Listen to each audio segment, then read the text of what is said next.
Hey, before we dive in, hit that subscribe button so you don't miss the rest of the story. The first time I felt the cold edge of doubt in our marriage, it wasn't a fight. It was a text. I'm going to Marissa's party tonight. Don't wait up.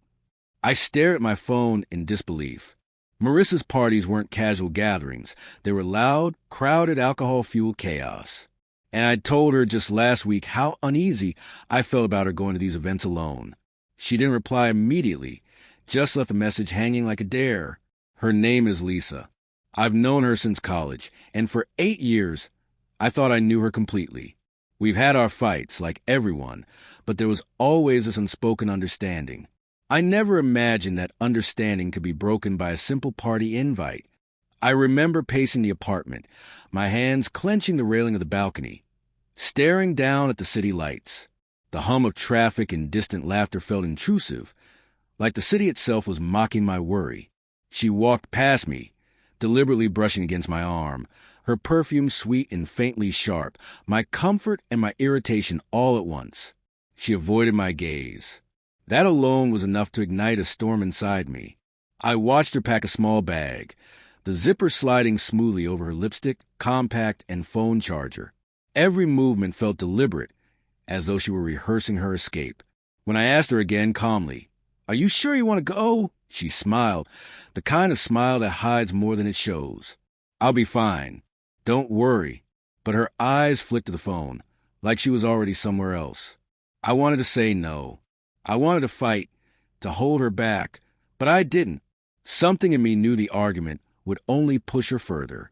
And yet, as she left, I felt that strange hollow sensation in my chest, like I'd already lost something I couldn't name. The door clicked shut. The echo lingered longer than it should have. And in that silence, I realized I wasn't just worried about her party. I was worried about what she might find there. I sank onto the couch, staring at my phone, imagining messages I hadn't seen yet. And that's when it buzzed. The first few hours crawled by like a slow, endless drizzle. My phone sat on the coffee table, every vibration sending my heart into a panic. I tried to convince myself it was normal. She was out with friends, but deep down, I felt it. Something was off. Then the messages started. Short, innocent looking at first. "Had fun tonight." Smiling face with smiling eyes. "You should come next time." They weren't alarming alone, but the way they came, clustered around the same name, made my stomach turn. Alex. I'd seen that name before. On her phone, briefly, a flicker in her contacts that I never questioned. Now, it glowed ominously in the screen's light. I scrolled back, piecing together snippets I hadn't noticed before. A flirty emoji here, a late night, can't wait to see you there. My chest tightened, every breath sharp. I felt like I was sinking, watching my marriage unravel in small, cruel messages. By midnight, I couldn't take it anymore. I called her. No answer. I texted, "Are you coming home?" The double blue ticks mocked me. Then, an hour later, a single message. "Busy. Don't worry. Don't worry." How could I not? I drove to the street where the party was happening, parking a block away, hiding behind a lamppost. Music thumped through the walls, laughter spilling into the cold night air. I watched the front door, trying to convince myself I was imagining things. But then I saw him, Alex, standing too close, his hand brushing hers in a way that wasn't casual. They laughed at something whispered, bodies leaning into each other like magnets. The sight hit me harder than I expected. I felt my hands go numb, my throat tight. This wasn't about parties anymore. This was betrayal, naked and sharp, cutting straight to the fabric of trust we'd built.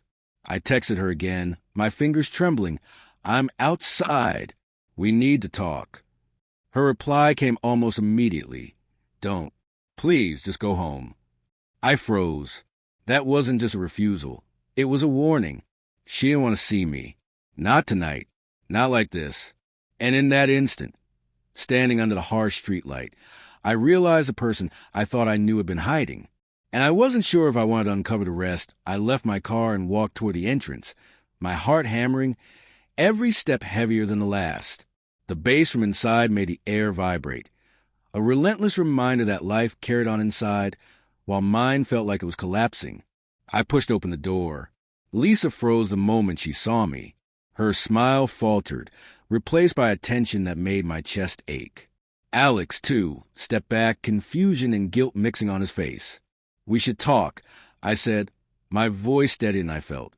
She crossed her arms, defensive. "Not here. Please."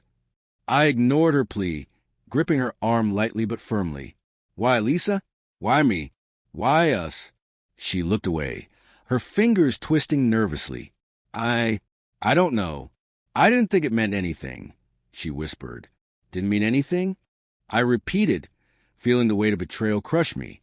All those texts, the secret laughs, the late nights, didn't mean anything? Her silence was deafening. Alex's face mirrored mine, shock, shame, helplessness. But my anger wasn't for him. It was for the woman I trusted. "You lied," I said, voice breaking. "For years, I believed in us. And now," I let the words hang, heavy and unresolved, like the shattered pieces of my heart. She stepped closer, tears spilling over. I just wanted to feel wanted. I didn't mean to hurt you. But the truth had a sound, a weight, and it landed between us like a stone in water. No explanation could erase what I'd seen, what I felt. I turned away, walking out into the night. The city lights blurred through tears. The bass faded, replaced by the harsh reality of silence. That night, I realized love isn't always enough. Sometimes, people choose themselves over the bond you thought unbreakable. Days later, the house felt empty even when she was there. We didn't fight anymore. We just existed in parallel lives. And I understood something I hadn't before. Trust, once fractured, can't be fully restored.